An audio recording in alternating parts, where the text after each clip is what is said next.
Identifier par nous-mêmes notre niveau d'estime de nous, estime de soi, c'est compliqué. Parce qu'on est mauvais juge, on ne voit pas, c'est trop profond, c'est trop ancré en nous. Je vais vous donner ici un petit exercice, une petite façon facile justement de pouvoir détecter éventuellement un manque d'estime de vous. Quelle est votre capacité à recevoir des compliments ou des cadeaux? Souvent les femmes que j'accompagne, et c'était mon cas, elles me disent que c'est difficile. Elles ont du mal à recevoir des compliments. Elles se sentent gênées, elles esquivent, elles renvoient le compliment, ça les rend mal à l'aise. Et ça, c'est une indication extrêmement claire qu'il y a quelque chose à creuser sur notre estime de nous. C'est toujours plus facile à donner qu'à recevoir. Pourquoi? Parce que quand on donne, c'est la personne qui est sous la lumière, sous les spotlights. Nous, on est dans l'ombre, nous, on donne. Quand on reçoit quelque chose, la lumière, elle est sur nous. On est sous les spotlights, on est regardé. Donc c'est intéressant parce que ça met aussi en lumière notre capacité à être au centre de l'attention. Notre capacité à être écouté, à être entendu. Quand on vous donne un compliment, il y a un instant de silence, un moment. On attend quelque chose de vous, votre réponse. Donc ça va aussi vous indiquer voilà, votre niveau d'aisance par rapport à ça. Alors peut-être que vous savez déjà que vous êtes mal à l'aise avec le fait d'être sur scène, le fait d'être au milieu d'une conversation, d'avoir la lumière sur vous. Et ben justement, ça c'est intéressant. Pourquoi? Vous allez me dire, oui, je sais que j'ai un manque de confiance en moi. C'est pas forcément un manque de confiance.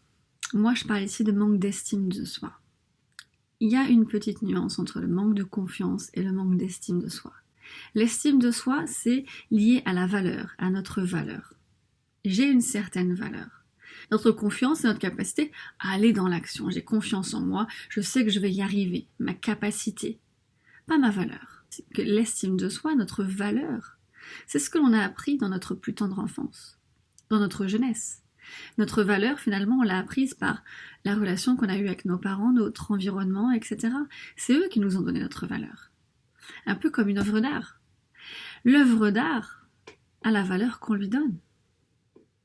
Pourquoi certaines choses qu'on trouve peut-être des fois pas très belles, où on se demande mais comment c'est possible que cette toile, que cette œuvre valent si cher? Et parce qu'elle plaît, parce que les gens lui accordent de la valeur. Alors que certains artistes font des choses magnifiques, mais qui ne se vendent pas ou à un prix pas du tout au même prix. Mais parce que ça n'attire pas, ça ne plaît pas. Les gens n'accordent pas de valeur. Eh bien c'est pareil, quand on est jeune, on est comme une petite œuvre d'art. Notre valeur va être mesurée, ou en tout cas, nous allons enregistrer notre valeur par rapport à la valeur que les gens nous donnent. Après, la confiance, c'est autre chose. On aura confiance en nous. Mais notre valeur, elle sera toujours là. Je vais vous donner un exemple en fait de différence. Marissa Peer, celle qui m'a formée justement en thérapie de transformation rapide, qui est une thérapie justement que l'on utilise par l'hypnose, très très innovante, très très efficace, que j'utilise d'ailleurs dans mes accompagnements. Elle disait qu'elle accompagnait beaucoup de personnes connues dans le monde du cinéma, accompagnée à la famille royale, enfin soit. Et elle nous racontait qu'en général, quand elle travaillait en fait avec des grands acteurs ou des grandes actrices, ce sont des personnes qui avaient confiance en eux. Techniquement, quand on voit les acteurs, ils ont confiance en leur capacité, ils ont un ego, ils ont cette confiance en leur aptitude, ils sont arrivés là parce que voilà, ils sont arrivés là où ils sont, parce qu'ils ont travaillé, et ils ont confiance en eux. Mais la problématique, comme elle nous racontait, c'est que ce sont des personnes qui n'ont pas, potentiellement, les personnes avec qui elle travaille, ce sont des personnes qui ont un manque d'estime d'eux. Parce que, elle nous racontait en l'occurrence un acteur très connu, dont elle nous a pas donné le nom, avec qui elle avait travaillé, qui justement avait du mal à un moment, il avait eu un Oscar, et depuis, en fait, il avait du mal à prendre son texte, etc. Enfin, c'était quelqu'un qui avait un très très très gros ego. Et en fait, il n'avait pas de problème de confiance en lui, au contraire, il débordait, il était en surconfiance de lui. Et en fait, quand elle a travaillé avec lui, elles sont arrivées sur ça, justement. Ce manque d'estime de lui, cette valeur de lui. Il sortait d'un milieu très défavorisé, il avait une relation avec son père absolument destructrice. Il a tout fait quelque part dans sa vie pour venir combler ce manque de valeur, pour pouvoir dire en fait, non, moi j'ai de la valeur. Moi j'ai de la valeur parce que dans son enfance, son père n'avait fait que lui faire croire qu'il n'en avait pas. Donc il était devenu une star. Aujourd'hui il y avait des millions, avec des Oscars, mais au fond de lui il était malheureux. Parce qu'il avait toujours l'impression d'être ce petit garçon qui n'avait pas de valeur. Et donc à chaque fois il montait en succès, en salaire, etc., en fortune, mais ça ne venait pas combler le manque à l'intérieur de lui d'estime de lui. Il avait toujours l'impression, il avait toujours le programme à l'intérieur de je n'ai pas de valeur, j'ai pas de valeur. Donc sa vie n'était qu'une répétition d'essais pour aller chercher cette valeur. Sauf que ça ne peut pas fonctionner comme ça. Parce que quand on accepte que notre valeur soit mesurée par les autres, on est dépendant de la valeur que l'on nous donne. C'est très très destructeur. Et c'est exactement la problématique que l'on voit aujourd'hui avec les réseaux sociaux. Les jeunes aujourd'hui mettent leur valeur, leur estime d'eux dans les mains des autres. De ce que les autres disent, des likes, des partages, etc., des abonnés, de ce que les gens vont penser d'eux. Leur valeur est proportionnelle à l'attention, à l'amour que les autres lui donnent. À l'attention, à la valeur que les autres leur donnent. Et ça, c'est extrêmement destructeur. La seule façon viable de pouvoir s'épanouir, de pouvoir vivre correctement dans un bien-être et grandir sa confiance de manière vraiment sereine et pérenne, c'est de nourrir nous-mêmes notre estime de nous. C'est de faire que notre valeur, elle va être mesurée par nous, par nous-mêmes, et pas par les autres. Et à partir du moment où nous devenons quelque part la mesure de notre valeur, on n'est plus dépendant de ce que les autres pensent. On n'est plus dépendant de nos échecs, de nos succès, on n'est plus dépendant de ce que les autres vont dire, de la réaction des autres, etc., des phénomènes extérieurs. Parce qu'on sait, on connaît notre valeur. C'est nous qui nous la donnons. Donc voilà en quoi c'est intéressant de pouvoir identifier en fait s'il y a quelque chose à travailler avec votre estime de vous. C'est subtil, mais c'est lié au pouvoir que l'on donne aux autres dans les décisions que l'on prend. Par exemple, on ne s'autorise pas à faire quelque chose parce qu'on a peur de ce que les autres vont dire, parce qu'on pense que nos amis, notre famille ne va pas comprendre, parce qu'on a peur d'être jugé par notre milieu professionnel, etc. Là, c'est la même chose. C'est que ma valeur, elle est dans ce que les autres vont penser de moi. C'est subtil, mais c'est présent. Et c'est exactement ça qui nous empêche de. Quand j'ai choisi de changer finalement, de quitter ma zone d'excellence professionnelle pour entrer dans ce que j'appelle ma zone de génie, il y a eu tous ces questionnements. Qu'est-ce que vont dire les autres ? Je vais plus être acceptée, je vais être jugée, etc. Ça, c'était justement la face visible de l'iceberg. Ça, c'était des preuves qu'au fond, il y avait de l'estime de moi encore à travailler. Et l'estime de soi, ça se grandit toute sa vie. Et en fait, à chaque situation différente de notre vie, elle va nous impacter. Pourquoi ? Parce qu'on attache notre valeur, pas à qui nous sommes, mais à ce que nous faisons. J'avais de la valeur dans ce que je faisais, dans la carrière que j'avais, dans qui j'étais socialement. Mais comme je bouge, je perds ma valeur. Ou en tout cas, j'ai peur de la perdre. Parce que ma valeur était attachée à l'extérieur, à ce que je faisais plutôt que qui je suis. Et à partir du moment où on travaille là-dessus, on prend conscience, on va aller chercher en profondeur pourquoi j'ai cette croyance, pourquoi je pense comme ça. À partir du moment où j'arrive à redresser la barre et à me dire non, ma valeur, elle n'est pas nourrie de ce que je fais, elle est nourrie de qui je suis. Là, on a coupé les liens, on se libère de tout ça. Peu importe ce que je fais. Ma valeur ne dépend pas des autres, de ce qu'ils vont penser. C'est moi qui la juge. Donc, à chaque situation différente dans notre vie, on peut être confronté à un manque d'estime de nous, un manque de valeur de nous. Et je vous invite à vous questionner quand justement vous n'osez pas faire quelque chose par peur d'eux. À qui est-ce que vous donnez votre pouvoir ? Qui est en mesure de juger votre valeur ? Et si ce sont les autres, c'est qu'il y a un travail à faire.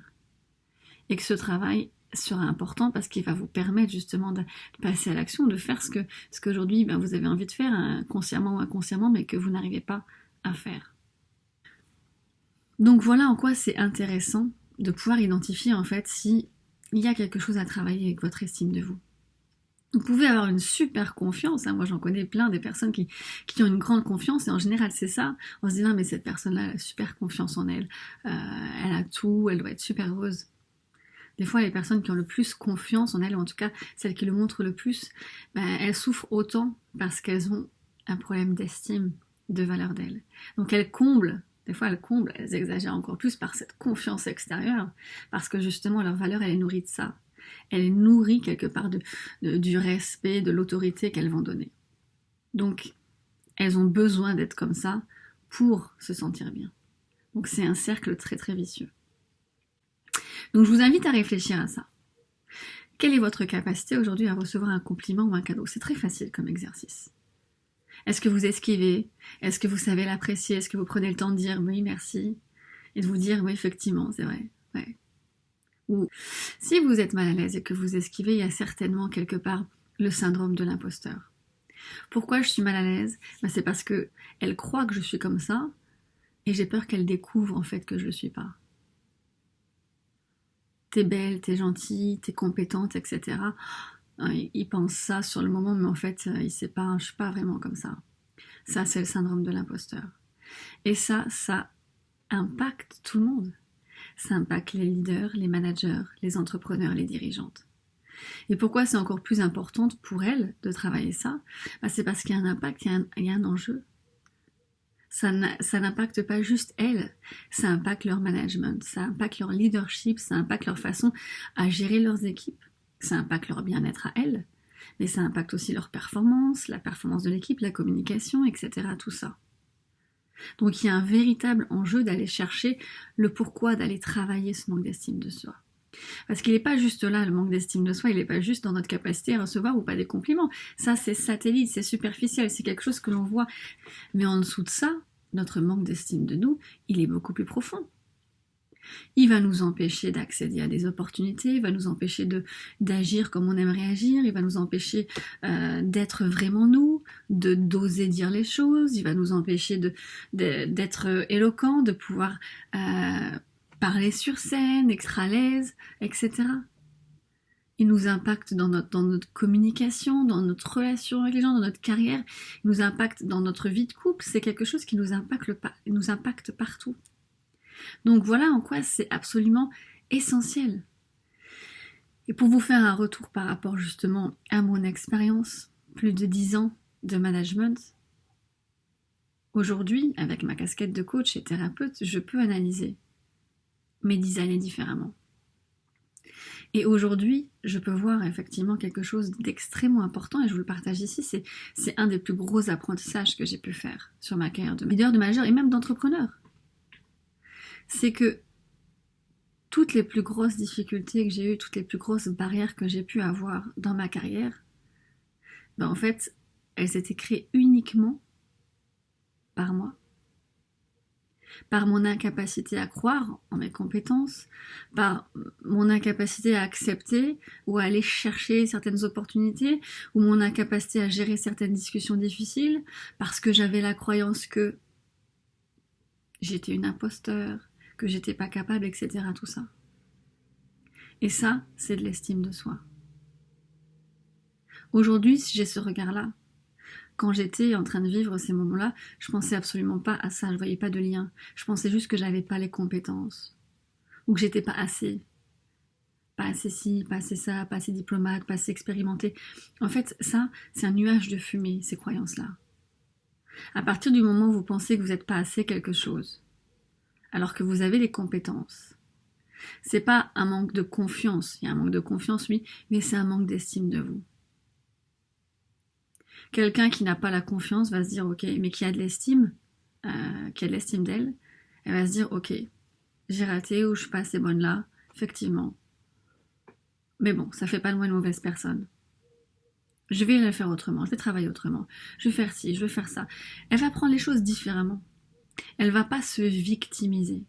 À partir du moment où on se victimise, à partir du moment où on se dit qu'on n'est pas assez, que c'est notre faute, là, il y a un problème d'estime de soi. Et qui est urgent à les réparer, non seulement parce que c'est quelque chose qui est relativement facile aujourd'hui. avec les techniques qu'on a, les techniques de coaching, de RTT que j'utilise, elles sont hyper efficaces pour ça. Mais c'est aussi essentiel pour votre bien-être. Parce que vous pouvez passer d'une situation, effectivement, ou d'une vie, vous ne vous sentez pas à votre place, vous ne vous sentez pas compétente, vous vivez dans la peur ou l'angoisse constante de rater ou qu'on découvre que vous n'êtes pas finalement la personne qu'on pensait que vous étiez, etc. C'est beaucoup de stress, c'est beaucoup d'anxiété, c'est beaucoup de poids sur vos épaules. Gérer des tensions, des relations, parce qu'on n'arrive pas bien à les gérer, parce qu'on n'a pas justement assez confiance en nous, cette confiance qui est nourrie par notre estime, pour aller justement affronter ces discussions difficiles qu'on doit avoir, etc. Donc là, on n'est pas sur juste une compétence de leadership, on est sur votre bien-être à vous, sur votre épanouissement. Grandir votre estime de vous, c'est grandir votre épanouissement. Ça grandira forcément votre leadership, ça impactera forcément votre vie professionnelle, ça c'est certain, et pour le mieux. Mais pourquoi on a intérêt à travailler là-dessus ? C'est pour notre bonheur principalement, pour notre bien-être. Et ça n'a pas de prix. L'estime de vous que vous avez aujourd'hui, vous pouvez la changer, vous pouvez la monter, et ça a le pouvoir de changer littéralement votre vie. Des méthodes, il y en a plein. Je ne suis pas en train de vous vendre ma méthode particulièrement. Des méthodes, il y en a plein. Si vous voulez plus d'informations à ce sujet, sur la méthode que j'utilise, n'hésitez pas à me contacter. Sinon, vous trouverez certainement quelque chose qui va convenir parfaitement à vos besoins.